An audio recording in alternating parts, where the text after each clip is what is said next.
সাজ্জাদ মনে মনে ভাবছে তার পিচ্ছিকালের বউটা তার সামনে দাঁড়িয়ে আছে, অথচ তাসিবাকে বউ বলে বুকের মাঝে জড়িয়ে নিতে পারতেছি না। ইচ্ছে করছে সবকিছু বলে দেই, তখনই টাস করে একটা থাপ্পড় দিয়ে বলে, তোর সাহস তো কম না, তুই আমার বাসায় এসে আবার মুখে মুখে তর্ক করিস, ছোট লোকের বাচ্চা কোথাকার, এখনই চলে যা এখান থেকে। তখন চাচি বলল, আসলে ওর কোনো দোষ নেই, আমি রাস্তায় মাথা ঘুরে পড়ে গেছিলাম, ছেলেটা আমাকে হাসপাতালে নিয়ে গেছে আর আমাকে সাথে করে বাসা পর্যন্ত নিয়ে আসছে, আপনি ওকে কিছু বলিয়েন না। আম্মু একটা কথা বলে, উপকার করবি তার বিনিময়ে তুই লাঞ্ছিত হবি, কিন্তু এই বয়ে কোনো সময় কাউকে উপকার না করে তুই চলে যাবি না। এসব মনে মনে ভাবছি। তখন চাচি বলল, বাবা তুমি কোনো কিছু মনে করো না। আমি বললাম ঠিক আছে, আমি তাহলে আসি আর আপনাদের বলি, এতটা গরিব মানুষকে ঘৃণা করা ঠিক না।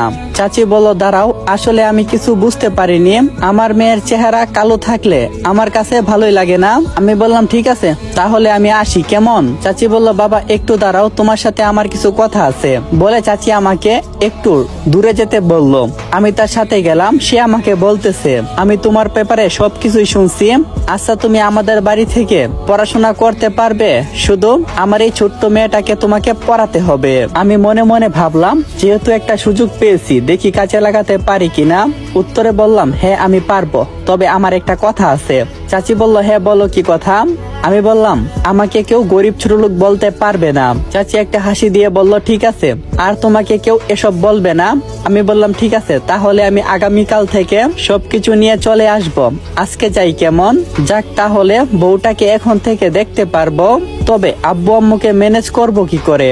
যাই, বাসায় যাই, তারপর একটা উপায় বের করতে হবে। রাস্তায় চিন্তা করতে করতে একটা উপায় বের করে নিয়েছি। বাসায় এসে সোজা আব্বুর পায়ে পড়ে গেছি। আব্বু বলল, সাজ্জাদ কি হয়েছে?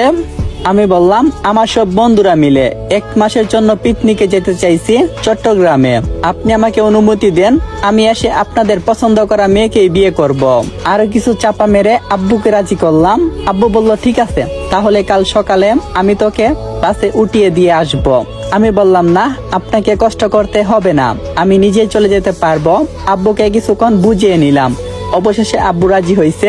আসসালামু আলাইকুম। তো গল্পের মাঝে 2টা কথা বলি, আইডিটা অনেক ভিউজ, সো তোমরা যত পারো কপি লিঙ্ক করো, 2 থেকে 3000 প্লাস কপি লিঙ্ক করে দিও। সো এবার গল্পটা এনজয় করতে থাকো। রাতটা কোনো রকম চটপট করে কাটিয়ে সকালে ঘুম থেকে উঠে নাস্তা করে রওনা দিলাম আমার সেই পিচ্চি বউটার কাছে।